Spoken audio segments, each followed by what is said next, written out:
ஏதாவது ஒரு நல்ல காரியம், ஏதாவது ஒரு நல்ல ஒரு முடிவு எடுக்கணும், தீர்மானம் எடுக்கணும், ஒரு சைட் வாங்கணும்னா என்ன முன்னுக்கு நிக்க வைக்க மாட்டார்.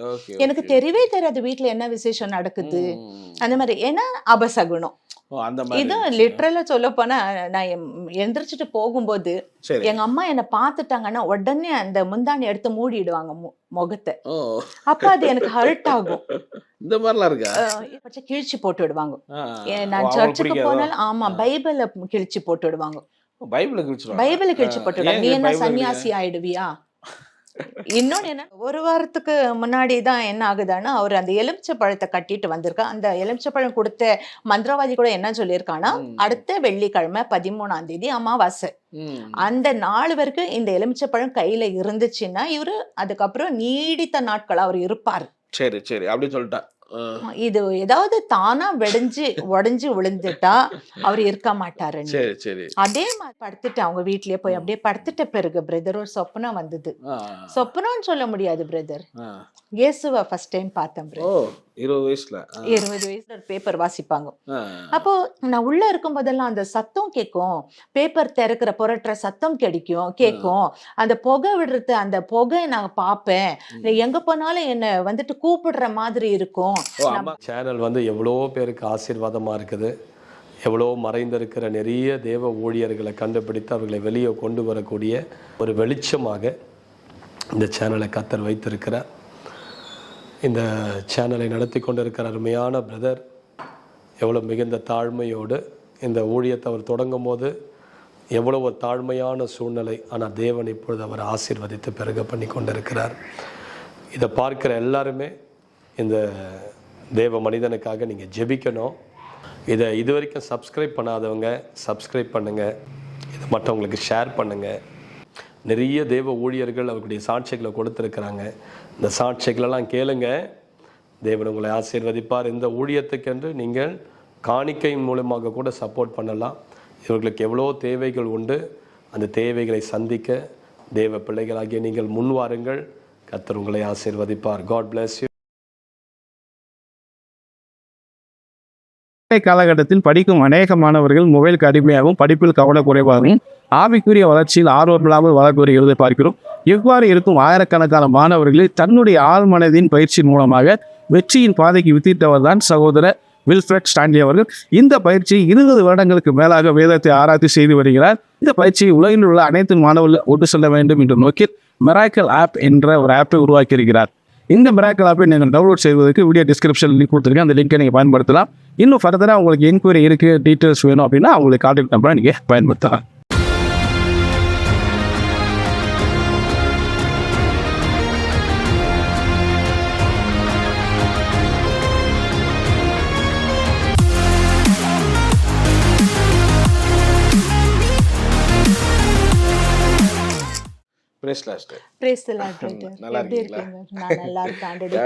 நல்லா இருக்கும். ஸோ உங்களை பெங்களூர்ல பார்க்கறது ரொம்ப சந்தோஷம். Thank you so much. ரொம்ப நன்றி உங்களுடைய அப்பாயின்மெண்ட்டுக்காக. நீங்க வந்ததுக்காக ரொம்ப நன்றி. எங்களுக்கு ரொம்ப சந்தோஷம் நீங்க வந்தது. உங்க சாட்சி கேட்கும் போது ரொம்ப ஆச்சரியமா இருந்தது.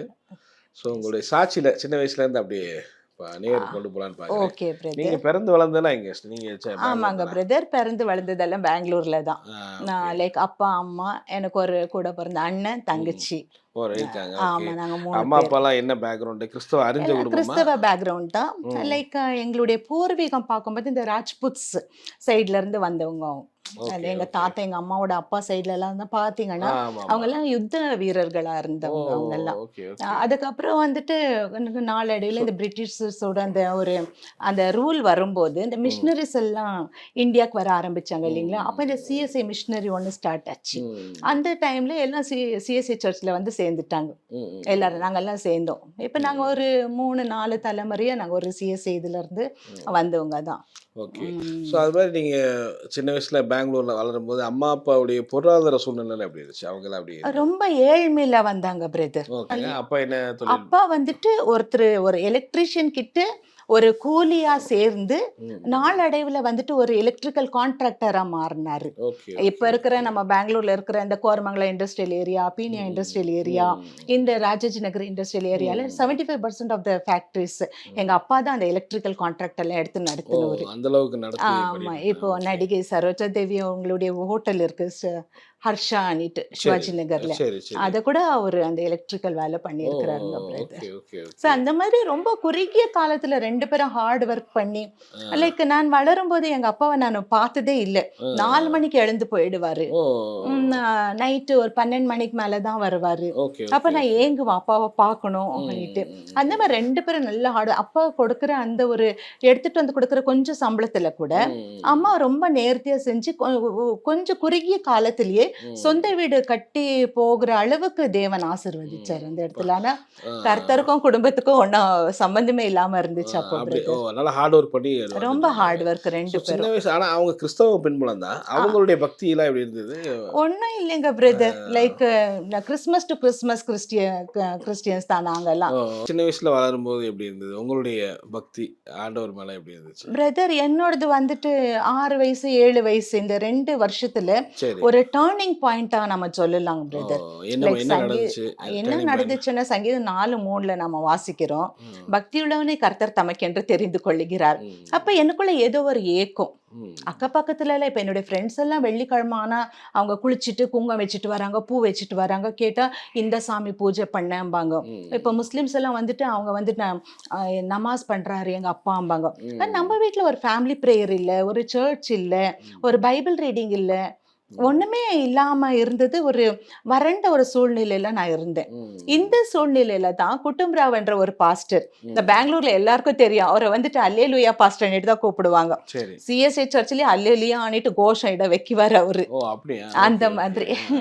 அப்போ அவரு நம்ம வீட்டுக்கு நம்ம ஃபேமிலி பாஸ்டர் மாதிரி அவங்க அடிக்கடி வருவாரு, திட்டுவாரு அம்மாவை அப்பாவை, ஒழுங்கா போகணும் சர்ச்சுக்கு வரணும், பைபிள் படிக்கணும் பாரு. அப்போ ஃபேமிலி ப்ரேயர் பண்ணுவாரு. பண்ணும்போது தான் என்ன பார்த்துட்டு என்ன சொல்லுவாருன்னா, இவங்களுக்குள்ள ஏதோ ஒரு விசேஷமா இருக்கே, இந்த பொண்ணுக்குள்ள ஏதோ விசேஷம் இருக்காது. அவரை தீர்க்க தரிசனமாவே சொல்லிட்டாரு, நீ ஊழியம் செய்ய போறேன்னுட்டு. ஊழியம்ன்ற அந்த வார்த்தைக்கு மீனிங் எனக்கு தெரியாது. அப்ப என்ன இது ஊழியம் என்னன்ட்டு எனக்கு ஒண்ணுமே தெரியாம போயிடுச்சு. 2nd ஸ்டாண்டர்ட்ல இருக்கும்போது என்னுடைய பர்த்டே வந்துச்சுங்க பிரதர். அந்த பர்த்டேக்கு எங்க அம்மா கேக்குறாங்க, உனக்கு என்ன வேணும், கிஃப்ட் என்ன வேணும் உனக்கு நீட்டு கேக்குறாங்க பிரதர். எனக்கு வந்துட்டு நகைங்க நிறைய இருக்கு, அதுக்கு எனக்கு விருப்பம் இல்லை. அதுக்கப்புறம் ட்ரெஸ்ஸஸ் எல்லாம் அப்பா ஜப்பான் ஃப்ராக்ஸ், சிங்கப்பூர் ஃப்ராக்ஸ் நீட்டு வாங்கி தருவாரு, அதெல்லாம் இருக்கு. என்ன வேணும் எனக்கு நீட்டு யோசிக்கும் போதுதான் என்னையே அறியாம எனக்கு ஒரு பைபிள் வேணும்னுட்டு கேட்டேங்க பிரதர். சின்ன வயசுல? ஆமா, 2nd ஸ்டாண்டர்ட்ல இருக்கும்போது எனக்கு பைபிள் வேணும் அன்னிட்டு கேட்டேன். பைபிள் வீட்டுல வச்சிருப்பீங்களா? இல்ல, பைபிளே இல்ல எங்க வீட்டுல. That was the first Bible. இப்ப நான் கேட்டு வாங்கினேன், அதுதான் முத பைபிள். அப்படி இருந்தது பிரதர். ஃபர்ஸ்ட் பைபிளே உங்களுக்கு தான் வாங்கி கொடுத்தாங்க? ஃபர்ஸ்ட் பைபிள் என்னோடது. அதுவும் அது ரொம்ப சுவாரஸ்யம் அந்த கதை. அந்த பைபிளோட விலை 10 ரூபாய். சரி. அப்ப இருந்தது, நிறைய வேலை இருந்தது அது. ஆனா எனக்கு கொடுத்தது 10 ரூபாய்க்கு. ஏன்னா அந்த பைபிளை கொடுத்த மனுஷன் ஒரு குடிகாரன். அவனுக்கு குடிக்காக அந்த பைபிளை விற்க வேண்டி இருந்தது. அவன் வீட்டுல இருக்கிற பைபிள் எடுத்துட்டு வந்து எங்க அம்மா கையில கொடுத்துட்டு 10 ரூபாய் மட்டும் அந்த குடிக்கு வாங்கிட்டு போனா, அந்த நபரோட பேரு இயேசு. அப்ப நான் அந்த எடுத்து பைபிளை படிக்க ஆரம்பிச்சேன். படிக்க எனக்கு படிக்க மாட்டேன் பிரதர், தியானிப்பேன். அப்பவே உங்களுக்கு யாருமே சொல்லி கொடுக்கல? இல்ல, நீங்களே. ஆமா, எனக்குள்ள அந்த ஒரு இது வருது, உள்ள இருந்து அந்த ஒரு உத்வேகம் வருது. அப்ப இந்த 3 காரியங்களும் என்ன வந்துட்டு கிளீனா தெரியுது எனக்கு. நான் வேற டைரக்ஷன்ல போயிட்டு இருக்கேன் தெரியுது. தேவன் நல்ல ஞானத்தால நிரப்பியிருந்தார் பிரதர். 100க்கு 100. 99 வந்துட்டு ஆச்சரியம். 99 டார்த்தியா 99 அங்கிற அளவுக்கு ஆயிடும். இல்ல, எல்கேஜில இருந்தே ஒரு மெமரி பவர் இருக்கும், நல்ல மெமரி பவர் இருக்கும். ஆனா இங்க புதிய சூழ்நிலை வந்த உடனே இன்னொன்னு என்னன்னா, அப்பா அம்மா நடுவுல ஒரு சந்தோஷ சமாதானம் இருக்காதுங்க பிரதர். எப்போ பார்த்தாலும் கருத்து வேறுபாடு இருக்கும், எப்போ பார்த்தாலும் சண்டை போட்டுட்டு இருப்பாங்க 2 பேரும். அதுல அடிச்சிடுவாங்க. அப்பா அம்மாவை அடிக்கிறது, அம்மா பார்க்கும்போது அது ரொம்ப பாதிப்பா இருக்கும் பிரதர். அதுக்கப்புறம் வந்துட்டு இந்த புதிய சூழ்நிலைக்குள்ள வந்த உடனே லைக் 17th ரேங்க் வந்துட்டேன். அதை எடுத்துட்டு வந்து பெருசா கொடுக்குறேன் எங்க அப்பாவுக்கு. ஃபர்ஸ்ட் 4th ஸ்டாண்டர்ட்ல 100க்கு 100 வாங்குனுவ 17th ரேங்க் வந்து கொடுத்தா எங்க அப்பா பேசவே இல்லை என்கிட்ட. 2 மாசம் என்கிட்ட பேசவே இல்லை. ஒரு மாதிரி அவருக்கு டிசப்பாயின்மெண்ட் ஆயிடுச்சு. ஏன்னா நல்லா படிச்ச புள்ள இப்படி ஆயிட்டாலே. ஆனா எனக்குள்ள என்ன ஒரு அந்த துக்கம், அந்த வேதனை, இவங்க சண்டை போடுற காரியங்கள் வளர்ந்துகிட்டு இருக்கேன் இல்லைங்களா, இப்ப எனக்கு தெளிவா தெரியுது அந்த டிஸ்டர்பன்ஸ், தெரியல. ஆமா, ரொம்ப பயம் எனக்கு. இந்த மாதிரியான ஒரு சூழ்நிலையில தான் எங்க ஆண்டி ஒருத்தர் வீட்டுக்கு வந்தாங்க, எங்க பெரியம்மா. அவங்க பூனேல இருந்து வந்திருந்தாங்க. அவங்க கிட்ட நான் சொன்னேன், ஆண்டி நான் ஃபர்ஸ்ட் ரேங்க் வந்துட்டு இருந்தேன், இப்படி 17th ரேங்க் வந்துட்டேன், அப்பா வந்துட்டு பேசாம இருக்காரு என்கிட்ட. அப்போ எங்க ஆண்டி வந்துட்டு first time brother DGS Dhinakaran introduce பண்ணி எனக்கு அவங்களுடைய அட்ரஸ் கொடுத்தாங்க. Okay okay okay. அப்போ நம்பர் 28 கிரீன்வேஸ் ரோட், சென்னை. நீங்க இருக்கிறது பெங்களூர்ல கொடுக்குறாங்க. ஓகே. என்ன எதுக்கு கொடுத்தாங்க? நீ லெட்டர் எழுது, நீ லெட்டர் எழுதினா அவர் உனக்காக பிரேயர் பண்ணுவாரு. சரி சரி. அதுக்கு முன்னாடி சின்ன வயசுல அந்த ரேடியோல வந்துட்டு அவரது சிலோன்ல ப்ரோக்ராம் வரும், அதுல மட்டும் பயபக்தியா அம்மா எங்க 3 பிள்ளைங்களை எல்லாம் உட்கார வச்சு அதுவே ஒரு சபையா மாத்திட்டு அது ஒரு ஜபம் பண்ணி நாங்க முடிச்சிடுவோம். அப்பெல்லாம் எனக்கு தெரியாது அவ்வளவுலாம்.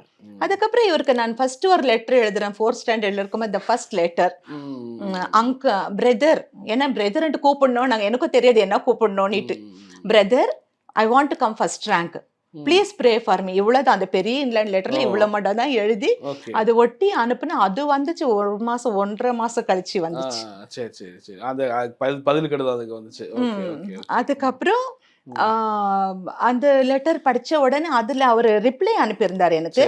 யூ ரீட் ப்ராவர்ப்ஸ் 1:1-7, டெய்லி நீ படி, நானும் உனக்காக ஜபம் பண்றேன், கர்த்தர் மறுபடியும் உன்னை அந்த ஞானத்தால நிரப்புவாரு. அண்ட் அப்ப இந்த பைபிள் அப்பதான் ஃபர்ஸ்ட் டைம் சீரியஸா ப்ராவர்ப்ஸ்ன்ற ஒரு புக் இருக்கு, அங்க எடுத்து படிக்கணும்னுட்டு நான் படிக்க ஆரம்பிக்கிறேன். அது வரைக்கும் எப்படியும் மேத்யூ படிப்பேன், அது அங்க படிப்பேன் இங்க படிப்பேன், ஒரு அண்டர்லைன் பண்ணுவேன், அது பண்ணிட்டு இருந்தேன். அப்ப ப்ராவர்ப்ஸ் 1:1-7 படிக்க ஆரம்பிச்சேன். அடுத்து மந்த்லி டெஸ்ட் வருதுங்க பிரதர். 4th ரேங்க் வந்து 4th ரேங்க் வந்தது. எங்க அப்பாக்கு ஒரே சந்தோஷம் ஆச்சு. 17th ரேங்க் எங்க இருக்கு, 4th ரேங்க் எங்க இருக்கு, கொஞ்சம் பேச ஆரம்பிச்சாரு. எனக்கு இந்த வசனத்தின் மேல ரொம்ப விசுவாசம் வர ஆரம்பிச்சிச்சு.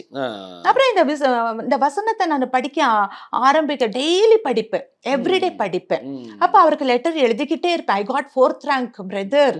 ஆனா அவரு மறுபடியும் லெட்டர் அனுப்பார், நீ மறுபடியும் அதை படிச்சுக்கிட்டே இரு, நான் உனக்காக ஜபிச்சுக்கிட்டே இருக்கிறேன். அப்பதான் இந்த யங் பார்ட்னர் பிளான் அன்னிட்டு வந்தது. நானே அதை ஃபார்மா வாங்கி நானே ஃபில்அப் பண்ணி, அது ஒரு எனக்கு கிடைக்கிற அந்த ஒரு பாக்கெட் மணில எல்லாம் 10 ரூபாவா அனுப்பி தருவேன். ஸோ அந்த மாதிரி ஆரம்பிச்சேன் என்னுடைய ரிலேஷன்ஷிப் வித் ஜீசஸ் கால்ஸ். அப்புறம் அவங்களுடைய மேக்சின் வர ஆரம்பிச்சிச்சு. எனக்கு ஒரு ஏக்கம், எல்லாருமே இப்போ நாங்க போன ஏரியா வந்து அக்கப்பக்கத்துல ரோமன் கேத்தலிக்ஸ் இருப்பாங்க, அவங்கெல்லாம் சண்டேனா சர்ச்சுக்கு போவாங்க, வருவாங்க, ஸ்தோத்திரம் பண்ணுவாங்க. எனக்கு அது இல்லையே, பொறாமையா இருக்கும், அவங்க எல்லாம் சர்ச்சுக்கு போயிட்டு வராங்களே, நமக்கு அந்த இது இல்லையே, குடுப்பனை இல்லையே. நான் என்ன பண்ணேன், நானே சொந்தமா பஸ் ஏறி சர்ச்சுக்கு போக ஆரம்பிச்சேன். அப்போ அந்த ஸ்ரீராம்புரம் ஏஜ்ல அந்த 4th 5thலயே நானே பாக்கெட் மணி சேர்த்து வச்சுட்டு அந்த பஸ் ஏறி நான் சர்ச்சுக்கு போக ஆரம்பிச்சுட்டேன், இந்த பைபிள் எடுத்துட்டு. அப்போ இந்த இப்படி போக ஆரம்பிக்கும் போது என்னுடைய ஸ்பிரிச்சுவல் வாழ்க்கை பில்டப் ஆயிட்டு இருக்குது. இப்போ சண்டே ஸ்கூல் போக ஆரம்பிச்சேன், சண்டே ஸ்கூல் ஒரு சில வசனங்களை கத்துக்க ஆரம்பிச்சேன். அதுக்கப்புறம் இன்னொரு எனக்குள்ள ஒரு பிடிவாதம் என்னன்னா, எல்லா மெமரி வேர்ஸ்ல நான் தான் ஃபர்ஸ்ட் ரேங்க் எடுக்கணும், சர்ச்ல நான் ஃபர்ஸ்ட் வரணும். ஒரு கனெக்டிவிட்டி கிடைச்சிச்சு எனக்கு. ஒரு பக்கம் பிரதர் டிஜிஎஸ் தினகரனுடைய லெட்டர்ஸும், யங் பார்ட்னர் பிளான் ஆந்தால வந்த அந்த ஒரு மேக்சினும், அந்த மேக்சின் தான் எனக்கு சபையே. என்னை இந்த அளவுக்கு வளர்த்து விட ஆரம்ப கால அந்த ஒரு எனக்கு ஒரு தூண்டுகோலா இருந்தவரே அவருதான், பிரதர் டிஜிஎஸ் தினகரன். அதுல அப்படியே வளர்ந்து வரீங்க. அடுத்து உங்க லைஃப் என்ன மாற்றம் அடையும்? அதுக்கப்புறம் 4th ரேங்க் வந்தேன் இல்லைங்களா, அடுத்து வந்துட்டு ஃபர்ஸ்ட் ரேங்க் வர ஆரம்பிச்சேன். அன்னைக்கு ஃபர்ஸ்ட் ரேங்க் வர ஆரம்பிச்சது, இன்னைக்கு வரைக்கும் ஃபர்ஸ்ட் ரேங்க் வரேன் பிரதர். இன்னைக்கு டெஸ்ட் வச்சாலும் கூட, ஏன்னா அந்த ஞானம் கர்த்தர் ஒரு முறை கொடுக்கறது அது எடுக்க மாட்டாரு. ஸோ அதுலேருந்து நல்லா ஒரு ஃபர்ஸ்ட் ரேங்க் படிச்சுட்டே வர்றீங்க. எத்தனை வரை படிக்கிறீங்க அப்படியே? நான் 10th வரைக்கும் முடிச்சேன் பிரதர். 10th கூட நிறைய நாள் போக முடியல அப்பா அம்மாவுடைய சண்டையால. நான் வந்துட்டு அவங்க அந்த பக்கம் சண்டை ஓடிட்டே அது இருந்தே இருக்குது. சரி சரி சரி. அப்பாக்கு அம்மாவை பார்த்தா ஆகாது, அம்மாக்கு அப்பாவை பார்த்தா ஆகாது, அவங்க ஃபேமிலியை பார்த்தா இந்த ஃபேமிலிக்கு ஆகாது. இன்னொரு காரியம் என்னோடது என்னன்னா, எனக்காக எழுதப்பட்ட ஜாதகம், அது எங்க அம்மாவோட அப்பா தான் ஜாதகம் எழுதி இருந்தாரு. ஆமா, அதெல்லாம் வச்சிருந்தோம். அந்த ஜாதகத்துல என்ன இருக்குன்னா, அபசகுனம், இவளை காலையில யாரும் முழிக்க கூடாது, இவ முகத்துல முழிக்க கூடாது, முழிச்சா ரத்தம் வரும், அடிபடும், லாஸ் ஆகும். சோ இந்த ஜாதகத்தை வச்சு 2 பேரும் அப்பா அம்மா 2 பேரும் என்ன வெறுத்து ஒதுக்குனாங்க பிரதர். ஏதாவது ஒரு நல்ல காரியம், ஏதாவது ஒரு நல்ல ஒரு முடிவு எடுக்கணும், தீர்மானம் எடுக்கணும், ஒரு சைட் வாங்கணும்னா என்ன முன்னுக்கு நிக்க வைக்க மாட்டேன். எனக்கு தெரியவே தெரியாது வீட்டுல என்ன விசேஷம் நடக்குது அந்த மாதிரி. ஏன்னா அபசகுனம். இது லிட்டரலா சொல்ல போனா, நான் எந்திரிச்சிட்டு போகும்போது எங்க அம்மா என்ன பாத்துட்டாங்கன்னா உடனே அந்த முந்தானி எடுத்து மூடிடுவாங்க முகத்தை. அப்ப அது எனக்கு ஹர்ட் ஆகும். இந்த மாதிரிலாம் இருக்கா? இந்த ஹர்ட் ஆகும் ரொம்ப. எங்க அப்பா அப்படியே என்ன வெடுக்கணிட்டு முகத்தை திருப்பிடுவாரு. அந்த வயசுல உங்களுக்கு பயங்கர ரொம்ப வேதனை பிரதர், ரொம்ப ஒரு மாதிரி ரிஜெக்ஷன், ரொம்ப படிப்புல ஃபர்ஸ்டா இருந்தாலுமே அது மட்டும் தான் எனக்கு. அந்த பிரதர் டிஜிஎஸ் தினகரனோட ஜீசஸ் கால்ஸ் மட்டும் தான் எனக்கு. அதை விட்ட வேற எந்த சந்தோஷமும் எனக்கு இல்ல. வீடு ஒரு மாதிரி நரகமா இருக்கும். அந்த உங்களுக்கு ஸ்பிரிச்சுவல் growth இருந்ததா? இப்ப நீங்க நான் கேக்குறது, நீங்க சின்ன வயசுலயே இதாயிட்டீங்க, அடுத்து ஒரு டிஜிஎஸ் உடைய இதெல்லாம் கேட்டுட்டே இருக்கிறீங்க, உங்களுக்கு ஏதாவது கிஃப்ட் ஆப்ரேட் ஆகணும், ஆண்டரை பார்க்கணும், அந்த மாதிரி ஆசைலாம் இருந்தது? இப்போ யங் பார்ட்னர் பிளான்ல நான் சேரும் போது 7th ஸ்டாண்டர்ட்ல ஒரு 10 ரூபாய் அனுப்பி கொடுத்தேன் நான். இது 5th ஸ்டார்ட் பண்ணுது. அப்போ வந்துட்டு என்னாச்சுன்னா, ஒரு லெட்டர் அவரு எனக்கு அனுப்பித்தாரு. நான் வீட்டுல படிக்க மாட்டேன் அந்த லெட்டர். வீட்டுல படிச்சா கிழிச்சு போட்டு விடுவாங்க. நான் சர்ச்சுக்கு போனாலும் ஆமா பைபிள கிழிச்சு போட்டு விடுவாங்க. பைபிள கிழிச்சு போட்டு விடுவாங்க. நீ என்ன சன்னியாசி ஆயிடுவியா? இன்னொன்னு என்னன்னா, குட்டும்பராவ் பாஸ்டர் குட்டும்பராவுடைய அந்த தீர்க்க தரிசனம், இவ சன்னியாசியா போயிடுவா, அந்த மாதிரி போக கூடாது, இவ நல்லா செழிப்பா இருக்கணும், அந்த மாதிரியான ஒரு இதுல வந்துட்டு ஆண்டவரை ரொம்ப தேடாத, இட்ஸ் டூ மச்ங்கிற மாதிரி இருக்கும். பைபிள் முழங்கால் படிட்டு படிச்சா, முழங்கால் படிட்டா தான் உனக்கு ஏறுமா அந்த வசனம், முழங்கால் படிட்டு ஜபிச்சாதான் கர்த்தர் கேட்பாரா, இதெல்லாம் ஓவரா போறியே, இந்த மாதிரியான காரியத்துல இருக்கும் பொழுதுதான் 7th ஸ்டாண்டர்ட்ல பிரதர் டிஜிஎஸ் ஒரு லெட்டர் எழுதினார். அந்த லெட்டர் எங்க ஸ்கூல் அட்ரஸ்க்கு வரும், வீட்டு அட்ரஸ்க்கு வராது. அதுல என்ன எழுதியிருக்கேன்னா, God is blessing you, God is anointing you with the Holy Spirit, God is filling you with the gifts of the Spirit. இப்ப எனக்கு இதுல blessing எனக்கு தெரியும், anointing தெரியாது, gifts of the Holy Spirit சுத்தமா தெரியாது. என்னது அது அனாயிண்டிங், என்னது அது ஹோலி ஸ்பிரிட்? என் ஃப்ரெண்டு பாக்குறா, அவ இந்து பொண்ணு, அனாயிண்டிங் ಅಂದ್ರೆ அபிஷேகா, கன்னடால சொல்லிட்டு இருக்காவ, அனாயிண்டிங் அபிஷேகம், எங்க கடவுளுக்கெல்லாம் நாங்க அபிஷேகம் பண்றோம் பாரு, அப்படி ஆண்டவர் உனக்கு அபிஷேகம் பண்றாரு அப்படி அவ எனக்கு எக்ஸ்பிளைன் பண்ணிட்டு இருக்கிறா. நீங்க வேற எதுவும் ஆவிக்குரிய சர்ச்சுக்குலாம் போல இல்ல? அந்த மாதிரி அந்த சிஎஸ்ஐ சர்ச்சுக்கு தான் போயிட்டு உங்களுக்கு சிஎஸ்ஐ இதெல்லாம் புரியலையா? அவங்க சொல்றது செய்திலாம் இதுல எதுவும் சொன்னது புரியும் எனக்கு, பட் அது என்னுடைய தாகத்தை தணிக்கல. என்ன நான் கேள்வி கேட்பேன், இயேசு கிறிஸ்து வந்துட்டு முழுக்க ஞானஸ்தானம் எடுத்தாரே நதியில மூழ்கி, ஏன் நமக்கு வந்துட்டு சும்மா தெளிக்கிறீங்க, என் தண்ணி கொண்ட பஞ்சம் இல்லையே? இது கேட்கும் போது எங்க ஐரம்மா வந்துட்டு, நீ ரொம்ப பேசுற, நீ இதெல்லாம் பேசக்கூடாது, இது டீச்சிங்க்கு எகெயின்ஸ்டா நீ போற, நாங்க என்ன கத்து கொடுக்கறோமோ அதுல மட்டும் நீ இரு, அதிக பிரசங்கித்தனம் பண்ணாதன்னுட்டு திட்டுவாங்க. அந்த மாதிரி போயிட்டு இருக்கும்போது உங்க லைஃப் அப்புறம் என்ன மாற்றம்? 10th படிக்கிறீங்க, அதுல மார்க் நல்லா எடுக்கிறீங்களா? மார்க் நல்லா வந்து ஜோனல்ல ஃபர்ஸ்ட் வந்து. சரி சரி ஓகே. அப்படி அந்த டைம்லயே கொஞ்சம் அப்பாக்கு வேற பிசினஸ் லாஸ் ஆயிடுச்சு. இப்ப நம்ம சொந்த வீடு கட்டிட்டோம், இன்னொரு வீடும் அதற்கு கட்டிட்டோம். இதுல வந்துட்டு ரிலேட்டிவ்ஸ் ஃப்ரெண்ட்ஸ் இவங்க எல்லாம் சேர்ந்து பொறாமப்பட்டு ஒரு 3 பேரை மந்திரம் பண்ணி வச்சுட்டாங்க. அப்பா அம்மா பிரியணும், அப்பாக்கு பிசினஸ் லாஸ் ஆகணும், அப்பா இறந்து போனோம், நாங்கெல்லாம் செய்வீன பண்ணிட்டாங்க, மந்திரம் பண்ணிட்டு அது உள்ளுக்குள்ள கிரிய செஞ்சுக்கிட்டே இருக்கு. இது இன்னும் சண்டை அதிகமாயிட்டு எனக்கு ரொம்ப டிஸ்டர்பன்ஸ் ஆயிட்டு. படிக்கிறேன் 10th மார்க் வந்து நீங்க ஜோனல்னா அந்த டிஸ்ட்ரிக்ட் மாதிரியா? அந்த ஜோனல்னா இப்போ இந்த ஏரியால வந்துட்டு ஒரு 25 ஸ்கூல்ஸ் இருக்கு. அதுல ஃபர்ஸ்ட் நீங்க அதுல ஃபர்ஸ்ட் அதுக்கு அப்புறம் உங்க லைஃப்ல என்ன இல்ல, இந்த படிப்புலயே இன்னொரு டர்னிங் பாயிண்ட் எனக்கு இருந்துச்சு பிரதர்.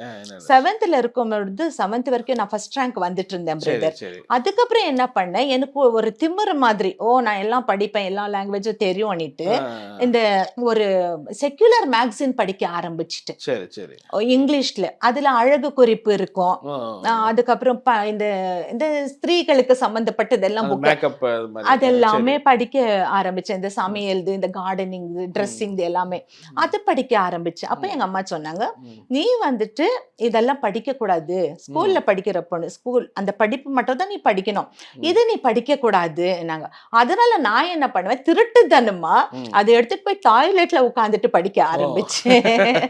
குளிக்கும் போது வாஷ்ரூம் யூஸ் பண்றதே அதை படிக்கிறதுக்கு, அதுக்கப்புறம் மேல சொருகி வச்சிடுவேன் நானு. எங்க அம்மாக்கு தெரியும், தெரிஞ்சாலும் கூட அப்படியே விட்டுட்டாங்க அவங்க. நெக்ஸ்ட் டெஸ்ட் என்ன ஆயிடுச்சு, கண்டினியூஸா ஃபர்ஸ்ட் ரேங்க் வந்து செகண்ட் ரேங்க் வர ஆரம்பிச்சுட்டேன். இதெல்லாம் ஸ்டூடெண்ட்ஸ்க்கு நான் ஒரு நல்ல ஒரு இது எடுத்துக்காட்ட இருக்கணுங்கிறதுக்காக பேசிக்கிட்டு இருக்கிறேன் பிரதர். ஏன்னா தேவன் நமக்கு ஞானத்தை தந்தார்னா தேவனுடைய வழியில தான் நம்ம அதை யூஸ் பண்ணணும். இது குறுக்கு புத்தி எல்லாம் யூஸ் பண்ணோம்னா அப்படி நடக்கும்ன்றதுக்கு நானே ஒரு நல்ல எக்ஸாம்பிள். செகண்ட் ரேங்க் வந்துட்டேன். அப்பதான் நான் உணர்ந்தேன், தேவையில்லாத புக்கை படிக்க ஆரம்பிச்சேன் நான், எனக்கு இது தேவையில்லை நினைட்டு. அதுக்கப்புறம் அதை எடுத்து போட்டுட்டு ஆண்டவர்கிட்ட மன்னிப்பு கேட்டு அதுக்கும் ஒரு லெட்டர் எழுதினேன். Uncle, I started reading this book, I got second rank, please pray, please forgive me என்னிட்டு வேற எழுதினேன். அதுக்கு அவரு ஆண்டவர் மன்னிச்சுட்டாருமா, நீ இனிமே அப்படி பண்ணாத. அன்னையில இருந்து தான் ஃபர்ஸ்ட் ரேங்க் வந்தது. இந்த காலத்துல பிள்ளைகள் எல்லாம் வந்துட்டு நல்ல ரேங்க் வாங்கணும்னுட்டு ரொம்ப கஷ்டப்படுறாங்க பிரதர். நல்ல மார்க்ஸ் வாங்கணும்னு ரொம்ப சேலஞ்சிங்கா இருக்கு அவங்களுக்கு பிரதர். ஆனா அவங்க எந்த கையில வச்சிருக்காங்கிறது ரொம்ப இம்பார்ட்டன்ட். ஸோ இந்த ஃபோக்கஸ் மாறுறதுனால ஃபோக்கஸ் மாறுது. இதாகுது. அது இந்த காலத்துல கடைசி காலத்துல செல்போனா, வேற வேற புக்ஸா, வேற வேற யூடியூப்ல படங்களாம், இந்த மாதிரி எல்லாம் காரியங்களுக்கு இருக்கும்போது அந்த ஞானம் பெருகாது. அது நானே ஒரு சாட்சி. சூப்பர். ஸோ அந்த மாதிரி நீங்க மார்க் எடுத்துக்கிறீங்க, 10th முடிக்கிறீங்க, அதுக்கப்புறம் உங்க லைஃப்ல முடிச்சிட்ட பிறகு கம்ப்யூட்டர்ல சேர்த்து விட்டாரு அப்பா. அதுவும் எனக்கு விருப்பம் இல்லாத ஒரு ஸ்டடிஸ். எனக்கு என்ன படிக்க நினைச்சீங்க? டாக்டர் ஆகணும்னு ஆசை. டாக்டர் ஆகணும்னு ஆசை. அவரு வந்துட்டு இல்ல நீ கம்ப்யூட்டர் படி, ஏன்னா அப்பதான் அந்த கம்ப்யூட்டர்ஸ் கொஞ்சம் அந்த 90s டிப்ளமா இல்ல +1 +2 எடுக்கல. 10th ஆன உடனே டிப்ளமா இன் கம்ப்யூட்டர் சயின்ஸ் எடுத்தேன். ஆனா உங்களுக்கு டாக்டர் படிக்கணும்ங்கற ஆசை, டாக்டர் படிக்கணும், அதுக்கு இன்ட்ரெஸ்ட் செலுத்தாம அதுல படிக்க ஆரம்பிச்சேன். அது ஆன பிறகு எம்சில சேர்த்து விட்டாங்க, எம்சிஏ. அது ஒரு படிச்சேன். இதற்கிடையில தான் நிறைய டர்னிங் பாயிண்ட்ஸ் ஆச்சு. படிப்பை முடிச்சேன். படிப்பை முடிச்சிட்ட பிறகு நிறைய இடத்துல வேலை செஞ்சேன். டிடிபி எல்லாம் கத்துக்கிட்டேன். அதுல எல்லாம் வேலை செய்ய ஆரம்பிச்சேன். அப்பா பயங்கரமான ஹெல்த் அப்செட்குள்ள போயிட்டாரு. ரொம்ப லாஸ் ஆயிடுச்சு. அவரால் வேலைக்கு போகாத அளவுக்கு அடிக்கடி உடம்பு சரியில்லாம ஆயிடும். எல்லாம் இந்த மந்திரத்தால தலைக்கு எடுத்து எழுதி வாங்கிட்டு, எங்க 3 பிள்ளைகளுக்கும் 3 சைட்டு எழுதி வச்சிருந்தாரு அப்பா. அதெல்லாம் கூட எல்லாமே விக்கிற ரொம்ப ஃபேமிலியே ஒரு இதாயிடுச்சு. ரொம்ப ஒரு நீங்க வேலைக்கு போய் தான் அப்படிங்கிற மாதிரி ஆயிடுச்சா? ஆமா, அந்த நிலைமை தான் ஆயிடுச்சுங்க பிரதர். நான் வேலைக்கு போனேன்னா அண்ணா வந்துட்டு டெஃப் அண்ட் டம்ப் அவரு. ஓ அப்படியா? சரி சரி. சோ அவரை வந்துட்டு எதிர்பார்க்க முடியாது. தங்கச்சி இன்னும் சின்னவ படிச்சிட்டு இருக்கு. இந்த மாதிரியான ரொம்ப மந்திர ஆவியால அவரு பாதிக்கப்பட்டு இந்த மாதிரி எல்லாம் ரொம்ப இதாகி 96ல வந்துட்டு அவரு ரொம்ப சீரியஸ் ஆகி 96 எனக்கு ஒரு டர்னிங் பாயிண்ட் பிரதர். என்ன எனக்கு வந்துட்டு கவர்மெண்ட் ஹை ஸ்கூல்ல, இங்கே ஹொஸ்கோட்டையில இருக்க கவர்மெண்ட் ஹை ஸ்கூல்ல கம்ப்யூட்டர் டிபார்ட்மெண்ட்ல போட்டாங்க. அது ஒரு கவர்மெண்ட் ஒரு இது மாதிரியே தான் இருக்கும், சப் கவர்மெண்ட். அது கான்ட்ராக்ட் எடுத்து ஒரு நல்ல ஒரு நிலைமையில இருந்தேன் நான். 96 செப்டம்பர்ல தான் அப்பா ரொம்ப சீரியஸ் ஆயிட்டாரு. சீரியஸ் ஆயிட்டு kidney failure, heart failure, liver failure, lungs failure, ஆக மொத்தத்துல ஒண்ணுமே இல்லை, மேல மட்டும் ஒரு மனுஷன் மாதிரி அவர் இருந்தாரு. இதற்கு நடுவுல என்ன பண்ணிட்டாங்கன்னா, அப்பா ஒரு பக்கம் பைபிளையும் விசுவாசிக்க ஆரம்பிச்சாரு, இன்னொரு பக்கம் மந்திரவாதியை கூட நான் விசுவாசிக்க ஆரம்பிச்சாரு. 2 பக்கமும். அப்பா வந்து கடனுக்குள்ள போறாங்க, பிரச்சனை வருது, செய்வேன்னு சொல்றீங்களா? இதுல இருந்து ஒரு மாற்றத்தை கர்த்தர் கொடுப்பாரு அப்படிங்கிற மாதிரிலாம் உங்களுக்கு எதுவும் தோணலையா? நீங்க ப்ரேயர் பண்ணா நடக்கும்? எனக்கு எப்படின்னா, குடும்பத்துக்காக ஜபிக்கணும்ன்ற எண்ணமே எனக்கு தெரியாதுங்க பிரதர். அப்போ யாருமே சொல்லி கொடுக்கலங்க பிரதர் எனக்கு. அதனால ஒரு ஜெனரல் ப்ரேயர் பண்ணுவேன். ஒரு பர்சனலா நீங்க ஒரு லெட்டர் போடுறது அவ்வளவுதான் என்னுடைய பர்சனல், அது மட்டும் தான் இருந்துச்சு. தவிர இது உங்களுக்கு தெரியலையா? இப்போ நீங்க ஃபேமிலி இப்படி ஆகிட்டு இருக்கு, நம்ம ஏதாவது ப்ரேயர் பண்ணணும், அப்படிலாம் யோசிச்சீங்களா இல்ல? அப்பா சிக்கான பிறகு அந்த 96ல நான் ஜெபிக்க ஆரம்பிச்சேன். சரி சரி அப்பா ஊழியக்காரனா மாறினா அப்பா கூட நான் போலாமே, சர்ச்சுக்கு போறதா எனக்கு ஒரு ஏக்கமா இருக்கும், சரி அப்படி போலாமேன்னுட்டு நான் யோசித்தேன் பிரதர். சரி ஆனா அதுக்கு அப்பாவே இடம் கொடுக்கலங்க பிரதர். ஓகே ஜெபிச்சோம், அந்த லெட்டர் எல்லாம் அளவுக்கு எழுதினேன், மறுபடியும் சரி. எல்லாம் ஆச்சு. பட் அந்த அளவுக்கு பெரிய ஒரு மாற்றம் ஒன்றும் ஏற்படல. மாற்றம், ஏன்னா இவங்க மனசே மாறாம இருக்குதுங்க பிரதர். ஓகே ஓகே ஓகே அப்போ அந்த ஒரு வாரத்துக்கு முன்னாடி தான் என்ன ஆகுதான்னா, அவர் அந்த எலுமிச்சை பழத்தை கட்டிட்டு வந்திருக்கா. அந்த எலுமிச்சை பழம் கொடுத்த மந்திரவாதி கூட என்ன சொல்லியிருக்கான்னா, அடுத்த வெள்ளிக்கிழமை 13ஆம் தேதி அமாவாசை, அந்த நாள் வரைக்கும் இந்த எலுமிச்சை பழம் கையில இருந்துச்சுன்னா இவரு அதுக்கப்புறம் நீடித்த நாட்கள் அவர் இருப்பார். சரி சரி அப்படி சொல்லிட்டா. இது ஏதாவது தானா வெடிஞ்சு உடைஞ்சு விழுந்துட்டா அவர் இருக்க மாட்டாரு. சரி சரி அதே மாதிரி அன்னைக்கு அந்த கட்டிட்டாரு. அன்னைக்கு செப்டம்பர் 12ஆம் தேதி சீரியஸ் ஆனாரு. சிஎஸ்ஐ ஹாஸ்பிட்டல்ல போயிட்டு ஜாயின் பண்ணாங்க. அவரை வந்து அட்மிட் பண்ணிட்டு ஐசியூல இருக்கிறாரு அவரு. எங்களுக்கு ஃபோன் கால் வருது, இப்படி அப்பா ரொம்ப சீரியஸா இருக்காரு வாங்கன்னிட்டு. அந்த எலுமிச்சை பழம் இன்னும் கட்டி இருக்குது. சரி சரி ஓகே. அப்போ உங்க அப்பா வந்து அவங்க ஐசியூல இருக்கிறாங்க இல்லையா, அங்க என்ன நடக்குது சிஸ்டர்? அவர் ஐசியூல இருக்கிறாரு, ரொம்ப சீரியஸ் ஆயிட்டாருங்க பிரதர். அதுக்கப்புறம் எங்களுக்கு ஒரு ஃபோன் கால் வருது, இப்படியாக சீரியஸா இருக்காருன்னுட்டு. அப்ப நானும் என் தங்கச்சி ஓடுறோம் அங்க இந்த இடத்துல. சரி போகும்போது நாங்க அந்த சிஎஸ்ஐ ஹாஸ்பிட்டல்ல ஏ ஃப்ளோர்ல இருக்கோம் பிரதர். ஓகே அந்த ஃபர்ஸ்ட் ஃப்ளோர்ல இருக்கோம். 4th ஃப்ளோர்ல இருக்கிற ஐசியூக்குள்ள இருக்கிற எங்க அப்பா வந்துட்டு என் பேரை சொல்லி கூப்பிட்டுட்டு இருக்கிறாரு அந்த இடத்துல. ராணிமா சீக்கிரம் வா, வந்துட்டியா, சீக்கிரம் வா சீக்கிரம் வா சரி ஆனிட்டு. அப்ப நானும் மேல போறேன், அந்த செக்யூரிட்டி கார்டு விட மாட்டேங்கிற. ஆனா உள்ள இருந்து நர்ஸ் வராங்க. நர்ஸ் வந்துட்டு இந்த மாதிரி பேஷண்ட் ஜெயசீலன் அவங்க பொண்ணு தான் வந்திருக்கிறது, நீ உள்ள விடு, இஸ் காலிங் ஹர் ஆனிட்டு. அப்போ அந்த செக்யூரிட்டி கார்டு உள்ள விட்டுட்ட பிறகு நானும் என் தங்கச்சி 2 பேர் நின்றுக்கிட்டு இருக்கிறோம். என் தங்கச்சி அடையாளம் கண்டுபிடிக்கல. அப்பா நீங்க யாருங்க அணிட்டு கேட்டுட்டு இருக்கிறாரு. என்ன வந்துட்டு ராணிமா அவ்வளவுதான், முடிஞ்சிடுச்சு, நீ பார்த்துக்கோன்னிட்டு. அதுக்கப்புறம் அந்த ஐசியூ விட்டு நாங்கள் வெளியில வந்துட்டோம், அழுதோம், கொஞ்சம் நேரம் உட்காந்தோம், அழுதோம், ஒன்றும் முடியல. அது விட்டுட்டு வெளியே வரோம். வெளியே வந்த உடனே அன்னைக்கு அமாவாசை நாள் அவர் கட்டியிருந்த அந்த எலுமிச்சை பழம் கயிறு தானா கட்டாயி அந்த ஐசியூ வார்ட்லயே கீழே விழுந்துடுச்சு. உருண்டுற உடனே எங்க அப்பா உயிர் பிரிஞ்சிடுச்சு. பட் ஆனா நீ அந்த மந்திரம் பண்ணவர் அதான் சொன்னாரு, ஆமா இது கீழே விழுந்துச்சுன்னா உயிர் போயிடும் அப்படின்னு. ஸோ அதே மாதிரி நடந்துருச்சுன்னு உங்களுக்கு ஏதோ அப்படி இருந்துச்சா? ஏன்னா நான் ஃபர்ஸ்டே அவங்க அந்த கட்டிட்டு வரும்போதே நான் யோசித்தேன், ஏசப்பாவை விட வல்லமையா இந்த எலுமிச்சை பழத்துக்கு. ஓகே ஓகே அதை நான் கேட்டேன், அம்மாவை கேட்டேன், ஏன் மம்மி இப்படி எல்லாம் பண்ணிட்டு இருக்கிறீங்க, அப்பா தான் இப்பதான் பைபிள் எடுத்து வாசிக்க ஆரம்பிச்சிருக்காரு, சரி அதுலயே நம்ம போயிடலாம் இல்லையான்னுட்டு கேட்கும்போது, இல்ல உனக்கு தெரியாது, நீ இதெல்லாம் தலையிடாது அப்படின்ட்டாங்க. அந்த மாதிரி கொஞ்சம் ஒரு மாதிரி வெறுத்து இது பண்ணிட்டாங்க. பட் ஆனா அது நடந்துருச்சுங்கும் போது உங்களுக்கு எப்படி இருந்துச்சு? ஏன்னா இப்போ நீங்க ஒரு நம்பிக்கையில இருந்திருப்பீங்கல்ல. First time in my life ஏசப்பா மேல ஒரு வைராகியம் வந்துச்சு. மந்திரவாதி ஜெயிச்சிட்டானோ, அது ஜெயிக்க விடக்கூடாதுன்ற அந்த ஒரு வைராகியம் எனக்கு வந்துச்சுங்க பிரதர். ஏன்னா அது கரெக்டா அந்த மந்திரம் அந்த எலுமிச்சம்பழம் கீழே விழும்போது அப்பாவுடைய உயிர் போயிடுது. அப்போ உங்களுக்கு அந்த மாதிரி தோணி இருக்கும் இல்லையா? ஆமா கண்டிப்பா. ஏன்னா ஆண்டவருடைய வல்லமையோட இது அதிகமா இதுவா இல்லையே, ஏசப்பா தோக்க மாட்டாரே, இவங்க தோக்க வச்சிருக்காங்க, அப்பா அம்மா தான் தோக்க வச்சிருக்காங்க, நான் இது என் வாழ்க்கையில செய்யக்கூடாதுன்ற அந்த வைராகியம் அந்த first time in my life அது வருதுங்க பிரதர். அது வரைக்கும் நானும் என்னுடைய ஆவிக்குரிய வாழ்க்கை நான் முன்னேறணும் அதுல தான் இருந்தது.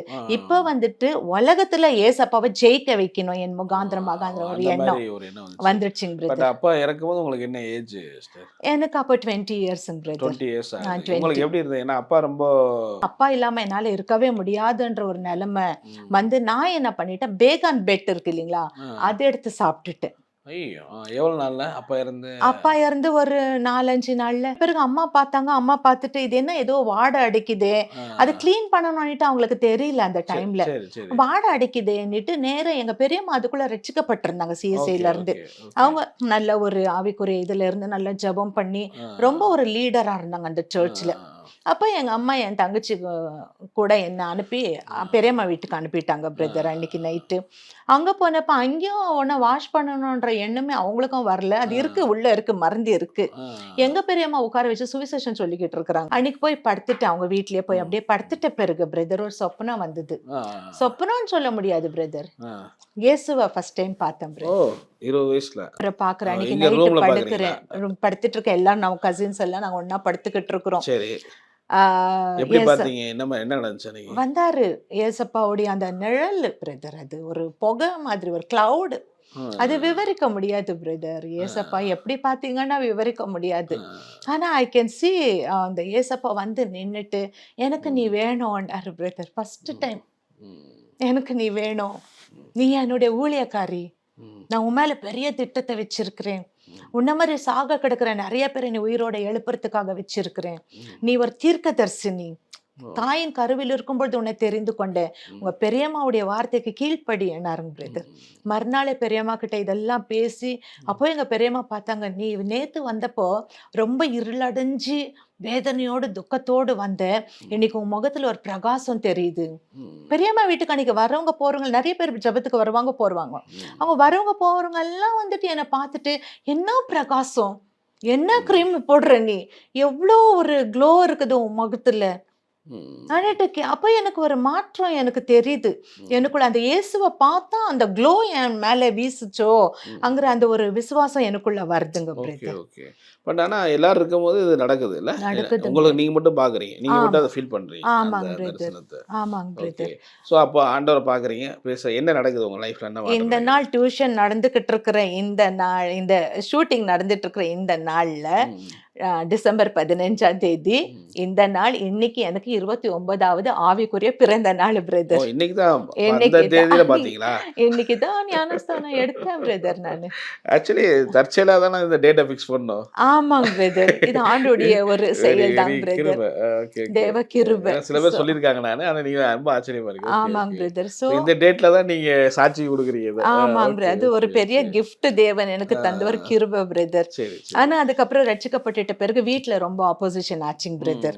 அந்த டிசம்பர் 15ஆம் தேதி நைட் எங்க அம்மா என் வீட்டுக்குள்ள வராத அன்னிட்டு என்ன தள்ளிட்டாங்க. ஏன்னா நீ போயிட்டு அல்லேலூயா கூட்டத்துல சேர்ந்துட்ட. எங்க சிஎஸ்ஐ பரம்பரையில நாம தான் பரம்பரையா இருந்தவங்க. சின்ன வீட்டுல இருந்து ஒரு பெரிய சபை கட்டுற அளவுக்கு நம்ம குடும்பத்துல எல்லாருமே ஒத்துழைச்சோம்.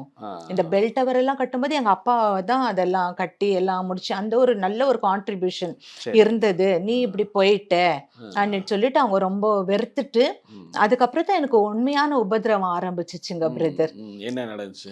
வீட்டுல சம்பளம் கொடுக்கணும்னுட்டு ஒண்ணு. சரி, அப்ப வேலை போயிட்டு இருக்கீங்க? வேலை இல்ல, அப்பா வேலை போயிடுச்சு. அப்பா இறந்துட்ட, சம்பாதிக்கணும். நான் ரட்சிக்கப்பட்டுட்டேனேங்கிறது ஒரு வெறுப்பு. அதனால நீ சம்பாதிச்சு காசு கொடுக்காம சாப்பிடக்கூடாது, வீட்டுல என் பாய் யூஸ் பண்ணக்கூடாது, ஒரு லோட்டா தண்ணி யூஸ் பண்ணக்கூடாது. ஆமா, ரொம்ப ஒரு ஆப்போசிட் இருக்கும். அப்படி கூட இருக்கும். இதுல இதற்கு நடுவுல என்ன ஆகும்னா, எனக்கு சொப்பனம் வர ஆரம்பிச்சிச்சு. எப்படின்னா செப்டம்பர் 13ஆம் தேதி எங்க அப்பா இறந்தாரு பிரதர். 14ஆம் தேதியில இருந்து எனக்கு சொப்பனம் வருது. எப்படின்னா ஒரு நாள் இந்த சொப்பனம் வருது, எங்க அம்மா, எங்க தங்கச்சி, எங்க அண்ணன் 3 பேரையும் எங்க அப்பா கூட்டிட்டு போய் போலீஸ் ஸ்டேஷன்ல விட்டு நல்லா அடின்னு அடிக்கிறாரு. நானே இவங்க 3 பேரை காப்பாத்துறதுக்காக உள்ள போறேன். போலீஸ் ஸ்டேஷன்ல உள்ள போன என்ன பார்த்துட்டு மறைஞ்சிடுறாரு. இது கனவு வருது எனக்கு. ஆமா, கனவு. அப்புறம் மறுநாள் வந்துட்டு நான் எங்க அம்மா கிட்ட சொல்றேன், இந்த மாதிரி ஆச்சு அன்னிட்டு. இதெல்லாம் ஒன்னும் இல்ல, விட்டுடு அந்த மாதிரி ரொம்ப கேர்லெஸ்ஸா விட்டுட்டாங்க. ஆனா அன்னிட்டு பார்த்துட்டு எங்க தங்கச்சியும் சிக்காப்படுத்தா, எங்க அண்ணங்க வந்துட்டு நல்லபடியா வேலைக்கு போனா, பார்த்தாக்க அந்த மெஷின்ல விரல விட்டுட்டு இந்த 3 விரலும் கட் ஆயிடுச்சு. ஆமா ஆமா அவருக்கு. அதுக்கப்புறம் தங்கச்சிக்கு வந்துட்டு ரத்தம் வாந்தியா எடுத்து அவ ஹாஸ்பிட்டல்ல போயிட்டு அட்மிட் ஆகுறா. அங்க ஹார்ட்ல ஹோல் இருக்குமோன்னு சந்தேகப்படுறாங்க அதே சிஎஸ்ஐ ஹாஸ்பிட்டல்ல. அங்க போயிட்டு இங்க வர எங்க அண்ணனுக்கு இப்படியா இருக்கு. அப்ப சீரியஸ் எடுக்க ஆரம்பிச்சாங்க எங்க அம்மா. எங்க அம்மாவுக்கு என்ன ஆகும்னா, நான் ஒரு சின்ன ஸ்கூல், எங்க பெரியம்மா பொண்ணு ஒரு ஸ்கூல்ல வேலை வாங்கி கொடுத்தா 800 ரூபாய் சம்பளத்துல. அங்க போயிட்டு வேலை செஞ்சுட்டு வந்து பார்ப்பேன், வீடெல்லாம் அப்படியே போட்ட மாதிரியே இருக்கும். ஒரு கிளீனா இருக்காது, பெருக்கி இருக்க மாட்டாங்க, அந்த பாத்திரம் கழுவி இருக்க மாட்டாங்க, வெளியவே உட்காந்துட்டு இருப்பாங்க. அப்போ நான் கேட்பேன், காலையில இருந்து வெளியில போயிட்டு வரோம், ஒரு சமைக்கல, ஒன்னும் செய்யல, ஏன் இப்படி பண்ணிட்டு இருக்கிறேன்? ஒண்ணுமே எங்க அம்மா எங்ககிட்ட ஒண்ணுமே சொல்லல அந்த டைம்ல. அதுக்கப்புறம் தான் அந்த டிசம்பர் 31 அந்த நியூ இயர் சர்வீஸ்க்கு இந்த நான் ரட்சிக்கப்பட்டேன்னு அந்த சபைக்கு வராங்க. அங்க சரி சரி சிஎஸ்ஐ விட்டுட்டு அந்த நியூ இயர் அட்டென்ட் பண்றதுக்கு அங்க வராங்க அவங்க. ஓகே ஓகே ஓகே அப்போ பாஸ்டர் தேவ்தாசன் சொல்லிட்டு அவர் இப்ப இறந்துட்டாரு. சரி அவரு வந்துட்டு எங்க அம்மா தலை மேல கை வச்சு ஜெபம் பண்ணும்போது எங்க அம்மாக்குள்ள இருந்த அந்த அசுத்த ஆவி, அப்பாவினுடைய ரூபத்துல இருந்த அந்த அசுத்த ஆவி அவங்கள விட்டு விலகுது. ஓகே ஓகே அதுக்கப்புறம் எங்க அம்மா சொல்றாங்க, நீ வந்துட்டு வேலைக்கு போயிட்ட பிறகு அப்பா வந்துட்டு சிகரெட் பிடிப்பாங்க பிரதர், அப்புறம் இந்த தினச்சுடர் பேப்பர் வாசிப்பாங்க. அப்போ நான் உள்ள இருக்கும் போதெல்லாம் அந்த சத்தம் கேட்கும், பேப்பர் திறக்கிற புரட்டுற சத்தம் கேட்கும், அந்த புகை விடுறது, அந்த புகை நான் பார்ப்பேன், எங்க போனாலும் என்ன வந்துட்டு கூப்பிடுற மாதிரி இருக்கும். அம்மா சொல்லிட்டு இருக்காங்க. அதனால நான் வெளியே உட்கார்ந்துட்டு இருந்தேன். இன்னைக்குதான் தெரியுது அந்த அசுத்தாவி எனக்குள்ள அந்த அப்படி வந்து இருந்தது நாங்கிறாங்க. ஒரு நாள் சொப்பனம் வருது, ஒரு பெரிய பள்ளம் இருக்குதுங்க பிரதர். அந்த பக்கம் எங்க அப்பா நின்னுக்கிட்டு இருக்கிறாரு, இந்த பக்கம் நான் இருக்கேன். எனக்கு இடது கையில வந்துட்டு 3 பேர் இருக்காங்க. சரி, அம்மா, அண்ணா, தங்கச்சி 3 பேர் இருக்காங்க. இப்ப இவங்களை கூப்பிடுறாரு எங்க அப்பா, எனக்கு தெரியாம கூப்பிடுறாரு. இதுவும் சொப்பனம் தான். வா இப்படி வான்னு. அப்ப நான் ஒரு ஸ்டெப் எடுத்துட்டு முன்னாடி ஸ்டெப் எடுத்து வச்சுட்டு போறேன். எங்க அப்பாவை எதிர்க்கணும். எனக்கு தெரியுது இது எங்க அப்பா இல்ல, ஆவி. இது டீச்சிங் எனக்கு அப்ப தெரியாது, பைபிளை பத்தி எல்லாம் தெரியாது. ஆனா இது தெரியுது, இது அப்பாவோட ஆவி கிடையாது, இது வந்துட்டு அசுத்த ஆவி. அப்போ ஒரு ஸ்டெப் நான் முன்னாடி எடுத்து வச்சுட்டு போய் நிக்கிறேன். நின்ன உடனே அந்த ஒண்ணுமே இல்லாத அந்த ஒரு பாழ்கிணறு, ஒரு பள்ளம் வந்து அப்படியே வெள்ளத்தால நிரம்பி புரண்டோடுதுங்க பிரதர். பயங்கரமா அந்த சொப்பனத்திலே நான் என்ன பத்தி, இது பரிசுத்த ஆவியானவர்ங்கிறேன். பரிசுத்த ஆவி எனக்கு தெரியாது, இது பரிசுத்த ஆவியானவர்ங்கிறேன். அப்படி சொல்லிட்டு எங்க அப்பாவை பாக்குறேன், எங்க அப்பா மறைஞ்சிடுறாரு. சோ அன்னையில இருந்து இதெல்லாம் பார்த்துட்டு எங்க அம்மா, எங்க தங்கச்சி, அண்ணனுக்காக ஜபிக்க ஆரம்பிச்ச சீரியஸா. ஓ, என்ன கொண்டு தான் ஆண்டவர் ரட்சிக்க போறாரு இந்த குடும்பத்தை. ஏன்னா எங்க பெரியம்மா சொல்லியிருந்தாங்க, ஒரு குடும்பத்துல ஒருத்தர் ரட்சிக்கப்பட்டா அந்த குடும்பமே தேவன் ரட்சித்து கொள்ளுவாருன்னுட்டு. இந்த மாதிரி சூழ்நிலையில எப்படி உங்களுடைய பினான்சியல் அப்படி இருந்துச்சுன்னா, அப்பா இறந்துட்டாங்க, நீங்க எப்படி ரொம்ப மோசமான நிலைமைக்கு வந்துட்டோம் பிரதர். எல்லாருமே ஏமாத்த ஆரம்பிச்சிட்டாங்க. என்ன மாதிரி சொல்றீங்க? எங்க அப்பாக்கு பண்ண மந்திரத்தை அப்படியே எங்களுக்கு டைவர்ட் பண்ணி விட்டுட்டாங்க. ஓ சரி. இதெல்லாம் யாரு மந்திரம் பண்ணானோ? ரிலேஷன், சொந்தக்காரங்க, ஃப்ரெண்ட்ஸ். சொந்தக்காரங்க 2 ஃபேமிலி, ஃப்ரெண்ட் ஒரு ஃபேமிலி. இந்த மாதிரியான நடக்கும்போது இப்ப ஃபேமிலிலேயே இந்த பிரச்சனை போயிட்டு இருக்கு. இப்ப அப்பா வந்து இந்த மாதிரி ரூபத்துல வரல, பிசாசு வந்து அப்பா ரூபத்துல வர்ற அந்த மாதிரி போயிட்டு இருக்கு. சோ அப்ப எப்படி என்னைக்கு இது இதாச்சு டோட்டலா? அந்த நியூ இயர் அன்னைக்கு அம்மாக்கு விடுதலை ஆயிடுச்சு. எல்லாமே அம்மாக்கு விடுதலை வந்து அம்மா ரட்சிக்கப்பட ஆரம்பிச்சிட்டாங்க, அவங்க ஞானஸ்தானம் எடுத்துட்டாங்க. அதுக்கப்புறம் என் தங்கச்சி ரொம்ப ஸ்டப்பனா இருந்தா, இது என்னது, இது சிஎஸ்ஐ தான் சரிங்க அல்லேலியான்ட்டு கத்துறாங்க. அவ கெட்ட கெட்ட வார்த்தையிலேயே திட்டிடுவா. என்ன இவன் இப்படி கத்துறான்ட்டு காதை மூடிப்பா. ரொம்ப கூச்சல் போடுறாங்க, அப்படி ரொம்ப கூச்சல், இன்னும் ட்ரம் சத்தம், அந்த மாதிரியான ஒரு ஆவி அவளுக்குள்ள. அந்த ஜபிக்க அந்த ஆவில இருந்து அவ விடுதல் ஆக்கப்பட்டா. அண்ணா அவனுக்கு கண்டிட்டு ஒரு டெஃபண்டம்ஸ் இது இருக்குது, சர்ச் இருக்கு, அங்க போயிட்டு அவன் ஞானஸ்தானம் எடுத்துட்டான். ஒரு வருஷத்துல பயங்கர ஆசீர்வாதம் பார்க்க ஆரம்பிச்சோம். அதுக்கப்புறம் நான் வேலைக்கு போறேன் பிரதர். எல்லா இடத்துலயும் வேலைக்கு போனாலும் ஒரே மாசம் 2 மாசம் என்னால அதுக்கப்புறம் அங்க இருக்க முடியாது. ஏதோ ஒரு காரணம் சொல்லி நான் வெளியே அனுப்பப்படும். ஆனா ஊழியத்துல மட்டும் டாப்ல இருப்பேன். யார் என் கூட வரட்டும் வராம போட்டோம், இங்க இருக்கிற மார்த்தாஸ் ஹாஸ்பிட்டலுக்குள்ள போயிடுவேன், சிஎஸ்ஐ ஹாஸ்பிட்டலுக்குள்ள போயிடுவேன். அங்க இருக்கிற எல்லாருக்கும் ஜெபம் பண்ணுவேன், ட்ராக்ஸ் எடுத்துட்டு போவேன். ரட்சிக்கப்பட்டுட்டாங்க வீட்டுல. அந்த ஒரு வருஷம் ஒரு பரலோகமா இருந்துச்சுங்க பிரதர். எங்க வீடு ரொம்ப பயபக்தி உள்ள ஜனங்களா எல்லாருமே மாறிட்டாங்க. நல்ல ஃபேமிலி பிரேயர் இருக்கும். அம்மா ஒருத்தருக்கு வந்து தனிப்பட்ட முறையில ஹாஸ்பிட்டல் போய் ஜெபம் அதெல்லாம் யாருமே வரலாம், நீங்களே பண்ணுவீங்க. யார் ஆண்டிங்க யார் வரலனாலும் பரவாயில்ல, நான் போயிடுவேன் அங்கிற மாதிரி ஒரு தனிப்பட்ட ஒரு முறையிலேயே அந்த ஊழியத்தை எடுத்துட்டு போயிட்டு கொடுத்துட்டு ஜபிக்க ஆரம்பிச்சு அப்படி எல்லாம் செய்வேன். குடும்பமும் எல்லாமே ரட்சிக்கப்பட்டது, ஒரு குட்டி பரலோகமா மாறினது எல்லாம் ஆன பிறகு ஒரு வருஷம் ரொம்ப சந்தோஷமா இருந்தோம் பிரதர். நல்ல ஆவிக்குரிய வாழ்க்கையில எல்லாம் அம்மா எல்லாம் வளர்ந்துட்டு இருந்தாங்க. அம்மா எல்லாம் வந்துட்டு பிசாசை துரத்துவாங்க. அம்மா எல்லாம் ஜபம் பண்ணும்போது அப்படியே முழங்கால இருக்கிறவங்க அப்படியே மேல அப்படியே ஒரு அடிக்கு மேலேயே உயருவாங்க. எல்லாமே குழந்தை ஆகாதவங்களுக்கெல்லாம் ஜெபம் பண்ணுவாங்க, குழந்தை ஆகும். வியாதியஸ்தர்களுக்கெல்லாம் ஜெபம் பண்ணுவாங்க, சுகம் கிடைக்கும். நல்லா ரொம்ப நாங்க 4 பேரும் ரொம்ப சந்தோஷமா எல்லாருக்கும் சுவிசேஷம் அறிவிச்சு அம்மா முகாந்திரமா நிறைய பேர் ஈவன் குஜராத்திஸ் எல்லாம் ரட்சிக்கப்பட்டு அம்மா பேசுனா அவ்வளவுதான், அது ஆத்தன்டிகேட்டட் அந்த மாதிரி ஆயிடும். அப்படி இருந்தோம். இது இந்த வளர்ச்சியை பார்த்துட்டு சபையிலேயே யாரெல்லாம் எங்களை ரட்சிப்புக்குள்ள நடத்தினாங்களோ அவங்களே பொறாமப்பட்டு பாஸ்டர் கிட்ட இல்லாதது பொல்லாதது எங்களை குறிச்சு எங்க கேரக்டரை குறிச்சு போட்டு கொடுத்துட்டு அப்படியே எந்த வேகத்துல அம்மா உள்ள வந்து எவ்வளவு சுறுசுறுப்பா ஊழியங்கள் எல்லாம் வைராகியமா செஞ்சாங்களோ அவ்வளவும் டிசப்பாயிண்ட் ஆயிட்டு அப்படியே மறுபடியும் ஒரு வருஷத்துக்குள்ள பின்மாற்றம் ஆயிட்டாங்க பிரதர். வேணவே வேணாம் எனக்கு. அது பாஸ்டர் வந்துட்டு அந்த மெசேஜ்ல போட்டு தாக்குவாரு, நீங்க இப்படி பண்றீங்க, நீங்க அப்படி பண்றீங்க, ஆவியானவர் பேசுறாரு, நீங்க செத்து போயிடுவீங்க, நீங்க இது அது அழிச்சிடுவாரு. தெரியுது நம்மளுக்கு, நம்மளதான். ரெண்டாவது அவங்க இப்ப பிரேஸ் தி லார்ட் பண்ணும்போது முன்னாடி பண்ண பிரேஸ் தி லார்ட் வேறையா இருக்கும், இப்போ மாறிட்ட பிறகு பண்ற பிரேஸ் தி லார்ட் வேற மாதிரி இருக்கு. அப்ப நம்ம டிஃபரன்ஸ் தெரிய ஆரம்பிச்சது.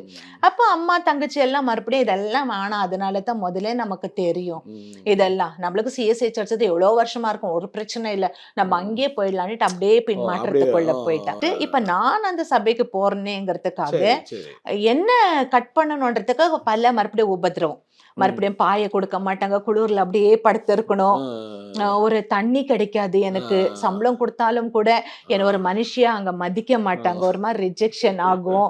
இதெல்லாம் ரொம்ப உபதிரவம் ஸ்டார்ட் ஆயிடுச்சு எனக்கு. நிறைய பிரச்சனை இருந்திருக்கு உங்களுக்கு ரொம்ப. சங்கீதத்துல தாவீது ராஜா கூறுறாருங்களா, தகப்பனும் தாயும் கைவிட்டாலும் கர்த்தர் என்னை சேர்த்து கொள்ளுவார். அதே தான் என்னுடைய ஒரு நிலைமை பிரதர். அப்ப இந்த குளிர்ல வந்துட்டு எனக்கு என்ன ஆகும்னா படுக்க முடியாம இப்படியே ஒடுங்கி நான் படுத்துக்கிட்டு இருப்பேன். அந்த நேரத்துல யாரோ தட்டி எழுப்புவாங்க நைட் 2 மணிக்கு. தட்டி எழுப்பிட்டு ஜபி என்பாங்க.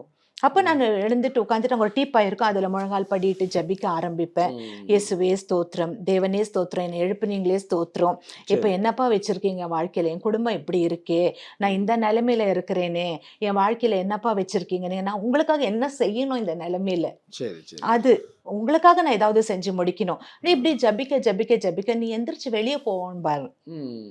அந்த ஆவியானவர் பேசுவாங்க பிரதர். அப்ப எந்திரிச்சு வெளியே போகும்போது இந்த குடுகுடுப்பக்காரர் இருக்காங்க பாருங்களேன், அந்த நைட் 2 மணிக்கு அவன் வந்துட்டு வேவ் பார்ப்பான், அவன் மேல இந்த ஆந்த மாதிரி ஒரு ஆவி இருக்கும். அந்த ஆந்த தான் இவனுக்கு இந்த வீட்டுல இந்த காரியங்கள் நடக்குதுன்னுட்டு அவனுக்கு வந்துட்டு அது ஒரு வெளிப்பாடு, பிசாசின் வெளிப்பாடு கொடுக்கும்போதுதான் பகல்ல வந்துட்டு அவன் வந்துட்டு அதெல்லாம் சொல்லிட்டு. அப்போ அந்த 2 மணில இருந்து அந்த 4 மணி நேரம் எவ்ரிடே கர்த்தர் எழுப்புவாரு. குடுகுடுப்பக்காரனை குறிச்சு டீச்சிங் கொடுத்தாரு, மந்திரவாதிகளை குறிச்சு டீச்சிங் கொடுத்தாரு, அதுக்கப்புறம் மரித்த ஆவிகள் எங்க போகும் இத குறிச்சு டீச்சிங் கொடுத்தாரு, ஏன் பிசாசு பிடிக்குது, இப்படி எல்லாம் அது ஒரு போதிக்கிறாரு உங்களுக்கு. அந்த ஏஜ்ல அவரே உங்களுக்கு பண்றாரா, போதிக்கிறாரு. அப்ப அதெல்லாம் நான் கத்துக்கிட்ட பிறகு நம்ம வீட்டுல இப்ப என்ன நடக்குதுன்னுட்டு எனக்கு நல்லா தெரிய ஆரம்பிச்சிச்சு. அந்த ஆவியும் இந்த ஆவியும் ஒத்து வரல, அது மெஜாரிட்டி ஆவியா இருக்கு அவங்க 3 பேரு. பட் ஆனா அம்மா மட்டும் இல்லாம உங்க பிரதரும் உங்க சிஸ்டருமே எல்லாம் சிஎஸ்ஐ போயிட்டாங்களா? ஆக மொத்தத்துல எல்லாரும் பிடிக்காம சர்ச் பிடிக்காம. ஆமா, அவங்க உங்களை எதுக்க ஆரம்பிக்கிறாங்க. அந்த ஆவியோட ஆவி ஒத்து வராம போயிடுச்சு அந்த இடத்துல. ஆனா நிறைய கத்துக்கிட்டேன், நிறைய பைபிள் படிக்க ஆரம்பிச்சேன், நிறைய காரியங்களை வந்துட்டு கர்த்தர் அந்த இடத்துல கற்று தந்தார். எப்படியே இருக்கும்போதுதான் 25 எனக்கு 25 வயசு ஆகுது. அந்த நேரத்துல எங்க அம்மா வந்துட்டு என்ன வெறுக்கிறபடியால என் தங்கச்சி கிட்ட இப்படியாக பேசினாங்க. என்னன்னா, அவ கல்யாணம் பண்றாளோ எப்படியோ பாழா போறாளோ எனக்கு வேண்டாம், நீ ஒரு மாப்பிள்ளைய பார்த்து கல்யாணம் பண்ணிக்கோ. அப்ப எனக்கு இது ரொம்ப ஹர்ட் ஆச்சு. அப்ப உட்காந்துட்டு நான் ஜபம் பண்ணேன். அண்ட் எனக்கு வந்துட்டு ஐயோ இந்த கல்யாணமே வேணாம், அப்பா அம்மாவோட வாழ்க்கைய பார்த்துட்டோம், ரொம்ப சண்டை அது இதேதான் இருக்கும், வேணாம் அன்னிட்டு நம்ம மதர் தெரேசா மாதிரி போயிடலாம், அந்த ஒரு எண்ணம் எனக்கு. அப்போ முழு நேரம் ஊழியம் செய்யலாமே நாம அங்கிற அந்த ஒரு இதுல நான் வந்துட்டு ஜபம் பண்ணிட்டு இருக்கும் போது அந்த குறிப்பிட்ட அந்த ஒரு நாள் ஜபம் பண்ணேன். பிரதர், தேவனே என் வாழ்க்கையில என்ன வச்சிருக்கீங்க, நீங்க மேரேஜா இல்ல மதர் தெரேசா மாதிரி போகணுமா சரி. கேட்கும் போதுதான் அந்த ஜபிச்சு அந்த ஒரு வாரத்துக்கெல்லாம் இவரு வந்து எங்க அம்மா ஒரு கொரியன் ஆர்கனைசேஷன்ல டீச்சரா இருந்தாங்க. சரி. அம்மா இவர் வந்து சோஷியல் சர்வீஸ் பண்றதுக்காக அங்க வந்தாரு. ஓ. இவங்கள பிடிச்சு போயிட்டு நிறைய கேள்விகளை இவர் கேட்பாரு. இவரு சிஎஸ்ஐ பேக்ரவுண்டு தான். சரி, அப்ப சரி. நிறைய கேள்விகளை இவரு அம்மா கேட்கும்போது அம்மா என்ன சொல்லிட்டாங்கன்னா, உங்களுக்கு இந்த கேள்விகள்லாம் பதில் கொடுக்கறதுக்கு சரியான ஒரு ஆளு என் பொண்ணுதான், நீங்க என் பொண்ணை வந்து கேளுங்கன்னுட்டு அப்பதான் வீட்டுக்கு கூட்டிட்டு வந்து இப்படியே ஒரு இதாயிட்டு பெரியவங்க எல்லாம் பார்த்து அவர் சிஎஸ்ஐ போயிட்டு இருக்காரா? ஆமா சிஎஸ்ஐ சிஎஸ்ஐ போயிட்டு சர்ச்சுக்கு இருக்க. நீங்க ஸ்பிரிச்சுவலா உங்களுக்கு பிடிச்சிருக்கா அவருடைய ஆக்டிவிட்டிலாம் வந்து? நிறைய கேள்வி கேட்பாரு. Okay okay. சாத்தான் எப்படி பரலோகத்துல இருந்து பாவம் பண்ணா, இப்படி எல்லாம் கேள்வி கேட்பாரு என்கிட்ட. சரி. காயின் யார கல்யாணம் பண்ணாங்க, அப்ப இதெல்லாம் எனக்கு ஒரு சேலஞ்சிங்கா இருக்கும். சரி, பேசுறதுக்கு. பேசுறதுக்கு. அப்ப நான் எல்லாமே அப்புறம் நான் ஆவிக்குரிய சபைக்கு போவேன். சரி. இந்த சபைக்கு போயிட்டு அந்த ஒரு வசனங்கள் எல்லாம் எடுத்துட்டு வந்து இங்க பிரசங்கம் பண்ணுவேன். சரி. அப்ப இவர் என்கரேஜ் பண்ணுவாரு. பரவாயில்லையே எல்லாமே ஃபுல்லா அப்படியே ஒப்படைக்கிறீங்களே அங்கிற மாதிரி. ஓகே. அப்ப அந்த ஆவிக்குரிய ரீதியில 2 பேருக்குள்ள ஒரு இதாச்சும் பெரியவங்கள பேசி முடிச்சிட்டாங்க. சரி. உடனே இவர் ஊழியத்துக்கு ஒப்பு கொடுத்துட்டாரு. ஓ. அந்த சோஷியல் சர்வீஸ் பண்ணிட்டு இருந்தவர் அங்க கொஞ்சம் காணிக்கை வரும். சரி, இவர் சரி. ஊழியத்துக்கு ஒப்பு கொடுத்தபடியால ஓகே, ஓகே. எங்க வீட்டுல எங்க அம்மா வேணான்னுட்டாங்க. பிரதர் வந்து அந்த இதா ஆவிக்கு அந்த ஊழியத்துக்குள்ள போலாம் அப்படின்ட்டு. ஓகே. எங்க அம்மாக்கு அதுதான் முதலே பாஸ்டர் கண்டாலே ஆகிறது இல்ல. இதுல வந்துட்டு இவரு பாஸ்டர் ஆகுறேன்னு சொல்லுவோம், அவருக்கு சுத்தமா பிடிக்கல. வேணவே வேணாம், இந்த கல்யாணமே வேணான்னுட்டு ஆப்போசிட் பண்ண ஆரம்பிச்சு 2 ஃபேமிலியும் அப்படியே பிரிஞ்சிடுச்சு. ரொம்ப ஒரு இது. ஆனாலும் நாங்க ஒரு 2 வருஷம் வெயிட் பண்ணி நின்னு இல்ல அவருக்கும் நிறைய இடத்துல பொண்ணெல்லாம் பார்த்தாங்க. அவரு வந்துட்டு இல்ல நான் கட்டுனா இவ்வளவுதான் கட்டுவேன் அப்படின்ட்டு அவரும் நல்லா இதுவா நின்னாரு. நானும் ஸ்ட்ராங்கா நின்னேன். எப்படி இது தேவனுடைய திட்டம், அதனால இது உடைக்க கூடாது நல்லா அதுக்காக நாங்க ஜெபிக்க ஆரம்பிச்சோம். அதுக்கப்புறம் திருமணம் எல்லாம் ஆயிடுச்சு.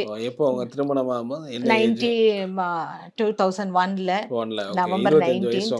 ஆமா 25 வயசு 26 ஆயிடுச்சு. அப்போ என்ன 2 இயர்ஸ் அங்க கேப் வந்துடுச்சு. இவங்க சண்டை போட்டுட்டு 2 ஃபேமிலி. சோ அப்ப மேரேஜ் பண்றீங்க. மேரேஜ்க்கு அப்புறம் என்ன லைஃப்? மேரேஜ் ஆன பிறகு தான் உண்மையான சொரூபம் தெரியுது இவருடையது. ஆக்சுவலி வந்துட்டு இது அவரை குறிச்சு இந்த 25 இயர்ஸ் அவரை குறிச்சு இந்த குறைய நான் எங்கேயுமே கூறதில்லை, எந்த ஒரு சாட்சியிலையும் நான் கூறல. ஆனா தெரியணும், ஜனங்கள் எல்லாம் தெரிஞ்சுக்கணும் எப்படி எப்பேற்பட்ட மனுஷனை கூட மாத்த முடியும் நம்முடைய ஜபத்தாலங்கிறது தான் ஒரு சாட்சி. நல்லா போட்டு அடிப்பாரு. ஆக்சுவலி மேரேஜ் முடிஞ்சிருக்கும், நீங்க விரும்பி தான் 2 வருஷம் வெயிட் பண்ணீங்க. கல்யாணம் பண்ணிட்டு தனி கொடுத்து இருந்தீங்களா? ஒரே தனியா வந்துட்டீங்க. அப்ப நீங்க ஒரு நினைச்சிருப்பீங்கல்ல ரொம்ப ஒரு ஹாப்பியான ஒரு லைஃப் நம்ம ஸ்டார்ட் ஆகுது. ஐயோ ரொம்ப நான் கனவு கண்டுட்டு வந்து 2 வருஷம் வெயிட் பண்ணிருக்கீங்க. சரி, என்ன நடந்துச்சு? ஆக்சுவலா நீ அப்படி நினைச்சிட்டு வர்றீங்க, என்ன நடந்துச்சு? என்ன பிரச்சனை, எப்படி ஸ்டார்ட் ஆச்சு? பிரச்சனை எப்படின்னா இவர் கோபக்காரங்கிறது அப்பதான் எனக்கு ஃபர்ஸ்ட் டைம் தெரியும். 2 வருஷமா தெரியலையா? அதுக்கு முன்னாடி மறைச்சிட்டாரு, மூடி மறைச்சிட்டாரு. கோபக்காரரு எப்படின்னா நான் கன்சீவ் ஆயிட்டேன். கன்சீவ் ஆனா நிறைய தூக்கம் வரும் இல்லைங்களா, ரொம்ப தூக்கம் வரும். அப்போ சரி நைட் 1 மணி வரைக்கும் முழங்கால் படிட்டு ஜபம் பண்ண வைப்பாரு. மறுபடியும் 3 மணிக்கு எழுப்புவாரு. எனக்கு தூக்கமா வரும். அப்படியே தூங்கி விழுந்தேன்னா எட்டி ஒதுக்குவாரு. அப்புறம் பகல்ல எனக்கு வித்தியாசமா இருக்கும். பிரேயர் பண்ணாதால எட்டி இது பண்ணுவாரா? நல்லா பிரேயர் பண்ணுவாரு. சரி சரி. முழங்கால் படிட்டு நீங்க பிரேயர் பண்ண மாட்டீங்கன்னு ஒரு இது பண்ணுவாரா? அது தூக்கம் வரும். நான் பகல்ல எல்லாம் பண்ணிக்கிட்டு தான் இருப்பேன் இவரு வெளியில ஊழியத்துக்கு போகும்போது. அது தெரியாது இவருக்கு. நைட்டு பண்ணு இதுக்காகத்தான் நான் கல்யாணம் பண்ணேன் அந்த மாதிரி. அதுக்கப்புறம் கொஞ்சம் ஃபேமிலியில யாராவது வந்துட்டு கொஞ்சம் ஏதாவது பேசிட்டாங்கன்னா உடனே நம்பிடுவாரு. அதால போட்டு நல்லா அடின்னு அடிப்பாரு. இப்படி குத்துவாரு, அந்த மோதிர கையால் இப்படி குத்துவாரு. அந்த ரத்தம் அப்படியே என் வாயில இருந்து அப்படியே அவருடைய டிஷர்ட்டு மேல போய் தெரிக்கும்.